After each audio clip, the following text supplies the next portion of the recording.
Again, welcome back to another episode of Politics for the Culture. I'm your host, Senator Dwight Bullard. Happy to have you back again for season 2. We're all about hashtag peep the pen. The lapel pin is going to change from episode to episode, depending on the theme. This episode, we're going Black Books Matter, because we know the Black Books matter, but the specific topic and subject line that we're talking about today is, of course, one of my favorite topics, African American or Black history.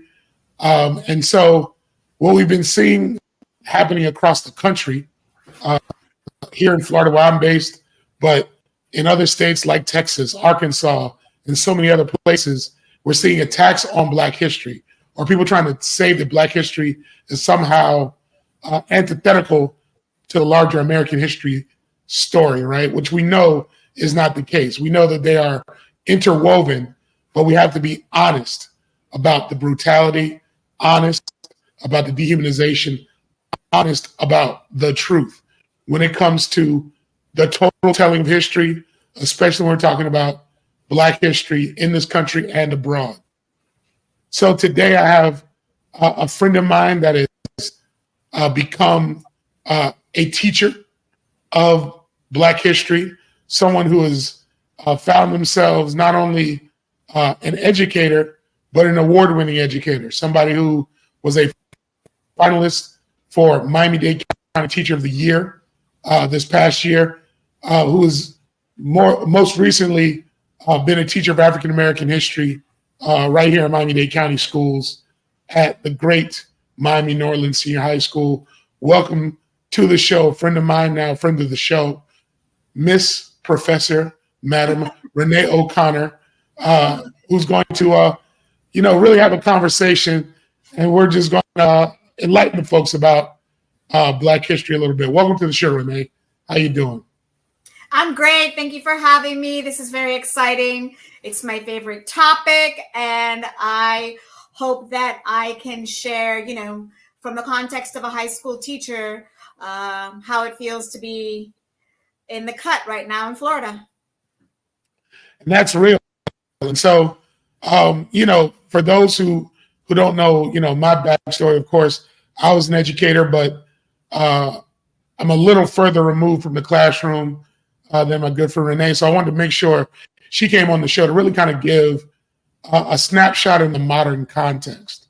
And so curious for you, little background for the folks that are viewing, what kind of brought you to A, education, B, kind of the teaching of Black history? What was your kind of arc, if you will, in your own personal history of how you got to where you were? I am an immigrant and a first-generation college student in my family. I grew up right here in Miami-Dade County, attended public school my entire life, and was not really given an opportunity to learn about Black history until I got to college. It was at Florida State that I did my minor in Black Studies, and I actually took some classes over at Florida Agricultural and Mechanical University. They have a shared program. And that is when my love for the topic really started. Fast forward after a few years in corporate America and me running my own business, I got wind of the statistics for Black and brown kids in America, in particular Miami-Dade County, that were not reading on par with their white counterparts in the country. And it was shocking to me because I got such a great education, public school education here in Miami. So I did some further research and found out that they had a program called Teach for America that would allow, people who did not necessarily have an education degree, but at least a bachelor's and just the drive to do something about it, to come back into the classroom. So 12 years ago, I decided to apply and was accepted and was thrown into the same high school that I attended, 30 something years ago. And it has been a whirlwind ever since. My first 3 years at Norland, I was put in an intensive reading class, which is, for those of you that are not aware, 10th grade is the year that students in Florida have to pass, it used to be called the FPAT. Now it's FAST. They change it all the time. And for 3 years, I was, in the throes with students who absolutely hated reading, hated English, because they had always tested so low. So I went to my principal and I had this idea. I said, we're at a Black school. 99% of the population in Miami Gardens and Miami Norland is Black. A Black teacher with Black students and a Black principal. I think we should have a Black history class. I could use all of the same teaching methods that I do with my reading class and my English class, but through the folds of African American history. And at first he said, no, we cannot afford to take you out of reading, really, really need you. So I threatened to quit, and that worked. And then 9 years later, I have been teaching African American history at Miami Norland. I love it. It is an amazing class. Unfortunately, through my experience, most of the kids come in, and I teach 9th grade, 10th grade, 11th grade, 12th grade, with very limited knowledge of the history of African Americans in this country. Very basic, very, Martin Luther King, very the fake Rosa Parks. And I have been on a quest to change that. And so that's what brings me to you today. Well, that's amazing, and I'm happy to have you. So you touched on a little bit the fact that there was such a kind of limited understanding of Black history on the part of these Black students in this Black city at this predominantly Black school. And it's not to, make it seem that that is a Norland problem alone or a Miami Gardens problem. That is pervasive in Detroit, Atlanta, LA, Chicago, anywhere else, is that the unfortunate reality is that Black history has been kept in many cases from people for so long that, the first time they're getting it is in a space like your classroom or when I was teaching in my classroom. Could you talk a little bit about, that eye-opening, that aha moment that kids experienced through your teaching? Like, when did it become real for you that these kids were like getting it, that they were, getting this knowledge and being in receipt of this knowledge thanks to your class? From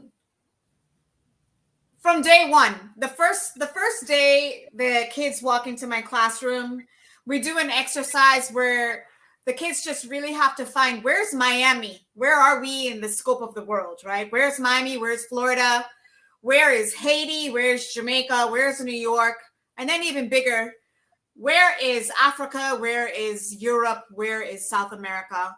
And it's mind-blowing how little they even know about not even just location, but the fact that Africa is the size that it is, right? Little things like, I start my class, I'm very adamant about teaching an African-American history class, not beginning with slavery, because that is not how the history of African-Americans began, right? So I jump 5,000 years back, and we start talking about Egypt. So when I'm talking about Africa and Egypt, most of the kids are so confused because it's the first time in their life they're even realizing or understanding or even being taught that the country of Egypt is in the continent of Africa. Most of them have been taught, a little bit about Africa, and they think Africa is a country. So when I tell them that it's a mix of 54 countries and Egypt is one of them, that is mind-blowing. We then also talk about the myths about Africa. We then move into the West African civilizations and what, the European colonizers did with basically ravishing that part of the continent and the ramifications that are taking place in the entire continent today. So it's when I say to the kids, week 2, week 3, give me a list of 10 influential African Americans, dead or alive, right? But you cannot name any celebrity and you cannot name an athlete. And I get the same Martin Luther King, Rosa Parks, Harriet Tubman. Even some white names, because they're not even, they haven't even been taught that some of the white names they're mentioning are not even Black people, right? And that is where it's like a sad realization for me, but then it just gives me even more drive. And I promise, and I said, when you leave me, by the time you leave me in May, June, you're going to know hundreds of names. And I try to be I take a humanistic approach to the class. It's not really about dates and times. It's about people that have, built this country. And so they're shocked by the amount of things that have been held back from them. And it's always a question that they come to me. Why are you the first person? I am 18 years old. Why are you the first person teaching me this? So some of them get really mad. So that's what, we're dealing with. Yeah, I mean, you definitely touched on it. And so we talked in the opening of the show about the fact that we're seeing these attacks on Black history, the whitewashing, the kind of dismantling of the work that you and I were so passionate about in terms of really wanting to teach the subject matter.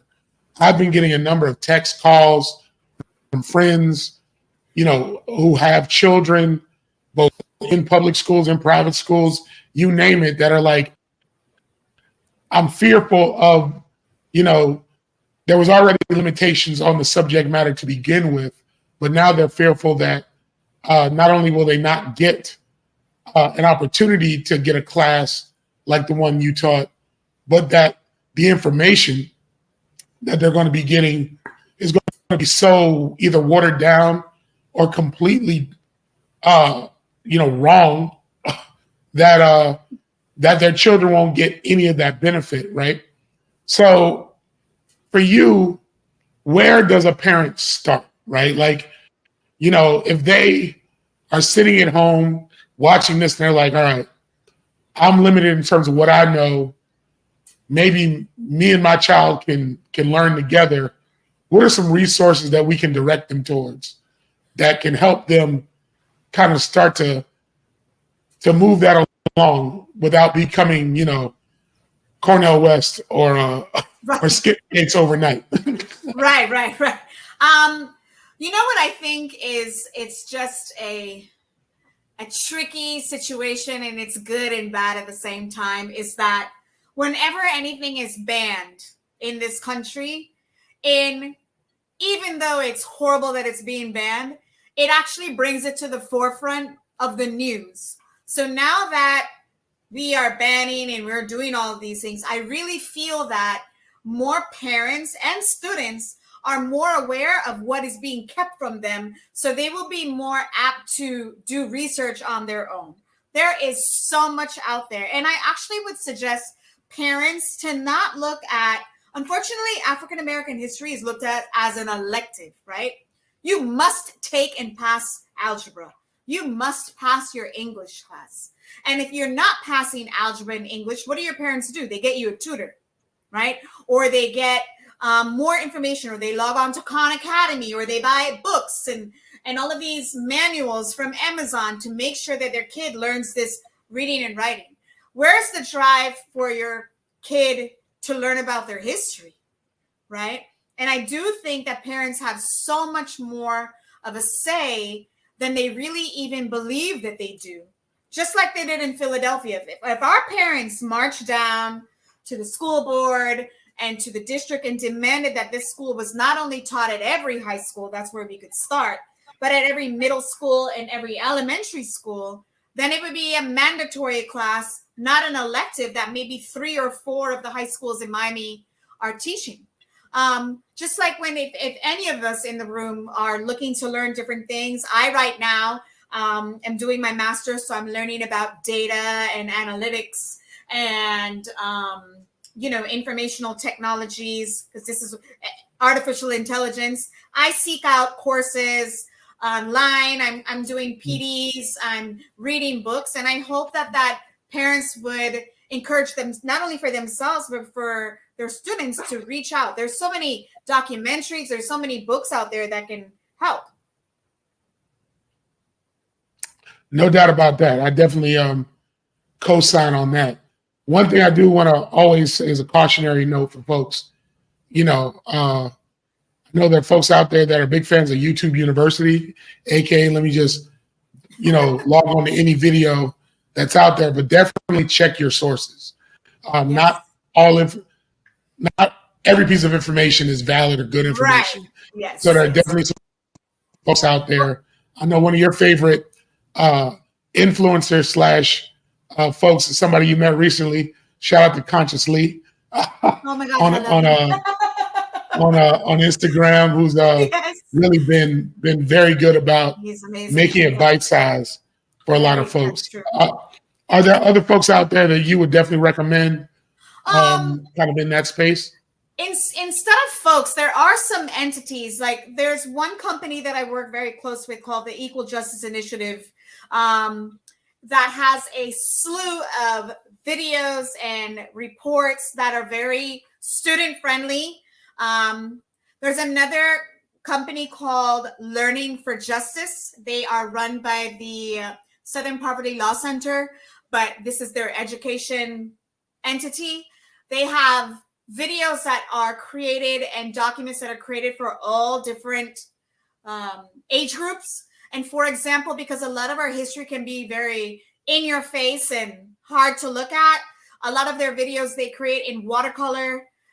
So it's not as in your face for maybe our elementary school students or our middle school students.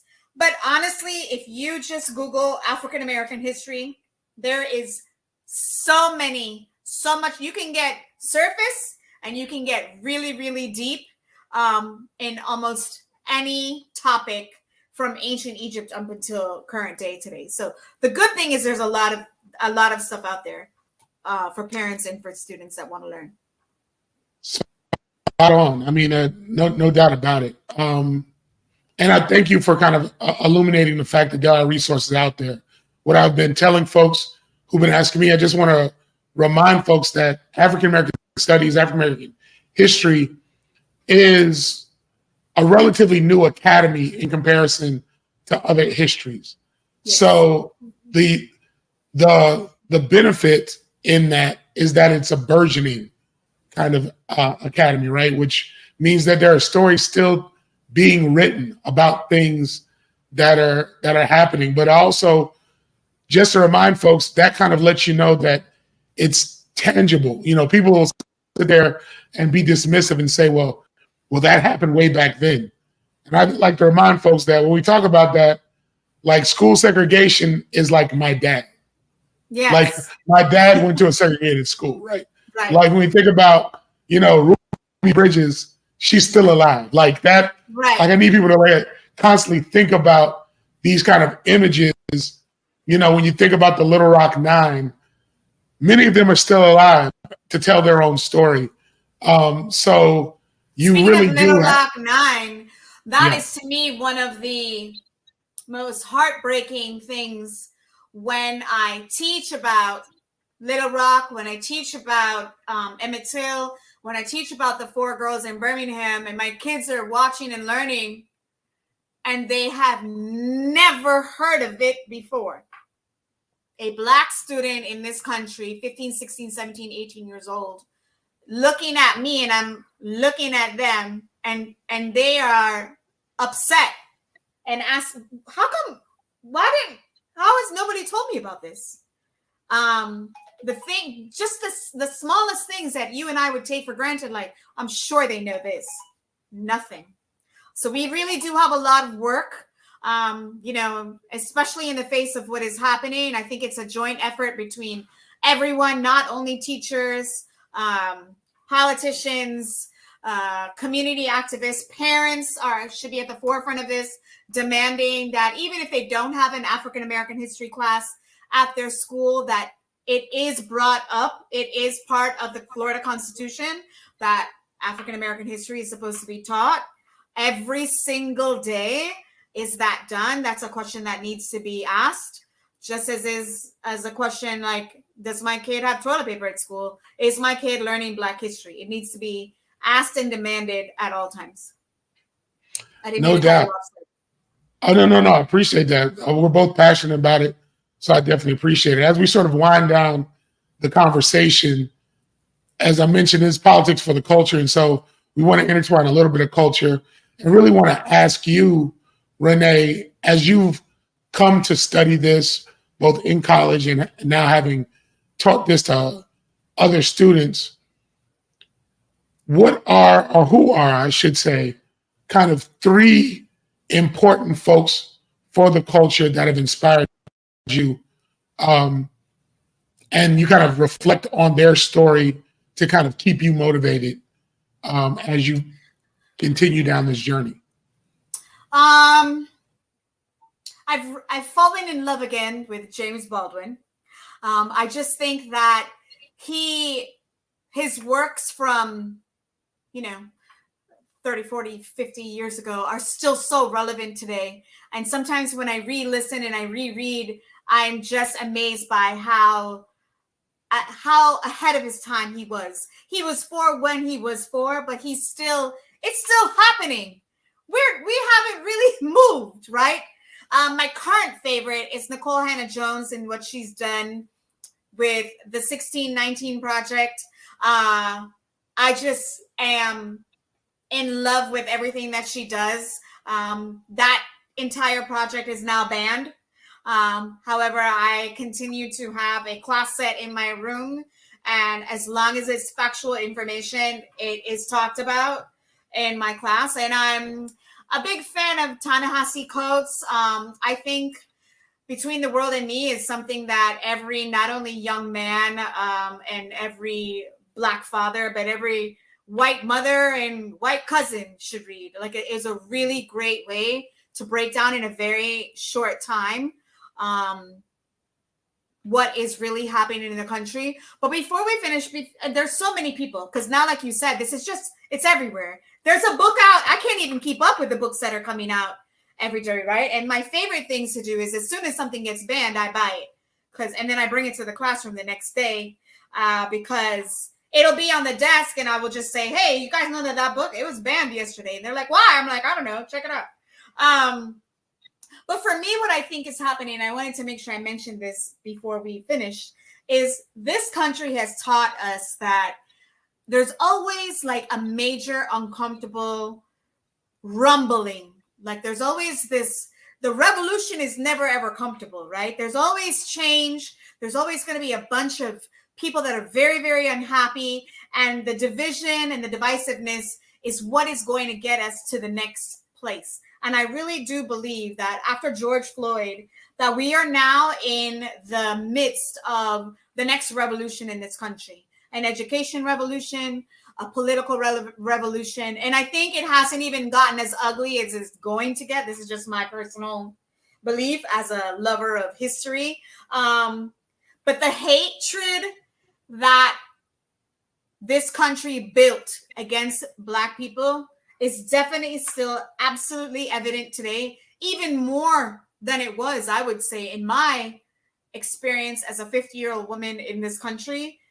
It's more at the forefront today than it was 10, 20 years ago, for various reasons. But I'm excited that there is like a shift. I'm excited that we are uncomfortable right now, because when things are too comfortable, a lot of things can be happening behind the scenes that we're not aware of.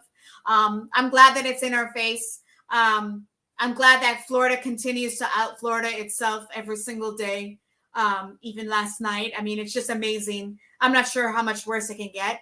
And I'm excited that, this is one of the things that is being talked about and debated, African-American history. Because at the end of the day, one of the best quotes that comes from one of my kids is, they'll leave my class and then they'll go to their U.S. history class. And then the next day they'll come back and they're looking and they're thinking, I'm like, what's up? He's like, this is exactly like what I learned in my U.S. history. Because they think of it as two separate things. And I was like, that's because this is U.S. history. And then they're like, oh, it's the same thing. It's just they've left a whole bunch of stuff out, and I'm here to fill in those blanks. And so that's when it really is amazing. That is when it all ties together. Well, definitely thanks to you for filling in the blanks for those students. The beauty of being a teacher is that the impact that we've made on the lives of children is is really everlasting. You're going to meet them. You've probably already met them at the grocery store, in this place or that place. Yes. And they said, thank you, years removed from the classroom. And that's one of the kind of continuums of the impact that we make as teachers. So thank you for being a teacher. And thank you for making an impact. Because you are from Yad, you know, I can't let you off the show without asking this question. And, you know, we've been talking heavy, but I want to end on a light note. And the light note is this. So, of course, there's a huge debate around who makes the best rice dishes in the African diaspora. There is no debate. Oh, yes. I get it. I'm not even going to let you go there. I'm not even going to let you go there because we're taking Jamaica off the table real quick. Oh, okay. Beyond Jamaica, because what has really been unfair to the rest. It's really unfair. I get it, but I'm going to put you on the spot. Beyond Jamaica, what has been your favorite kind of Black comfort food? And this diaspora, it could be Haitian, could be, you know, Afro-Colombian, could be, you know, Southern Geechee culture. What has been, in your opinion, your favorite? I have to say Haitian cuisine. Black But comfort food. and I do an entire I don't want to bring it always back to my classroom, but I do this whole lesson on soul food and how soul food is, you know, has so much West African influence. And what we call rice and peas in Jamaica is peas and rice in the Bahamas. And it's the same exact thing, even though all of us think ours is the best. I'm going to have to go with Haitian food. However, I do love my food in New Orleans, which is a whole nother Afro-American tradition that we have to keep alive right up the street there in Louisiana. So absolutely. And I'm sure we can have a whole nother show about travel, but definitely we think about Creole influence in Haiti, Creole influence in New Orleans. It's Black folks at the center of it. And that's a good way to kind of end this conversation. Thank you, Renee O'Connor, for being on Politics for the Culture. Thank you for the impact that you've been making in the classroom and outside the classroom. And as we talked about or alluded to, it's going to be a continuum because what you poured into your students will find its way into the lives of those students' children and families. So you're definitely breaking generational curses. Thank you for doing what you've been doing, and thank you for being on Politics for the Culture. Again, Renee touched on it, folks. We have to stay active if we're going to keep history alive. It's going to fall on us and fall on our shoulders. We want you all to be active out there on the block because the revolution is happening right now. It is happening right. We are going to be in history books. 2023, I mean, Florida in 2023, we're going to need an entire chapter. So that's exciting. Let that be said. Thank you again. See you next time on Politics for the Culture.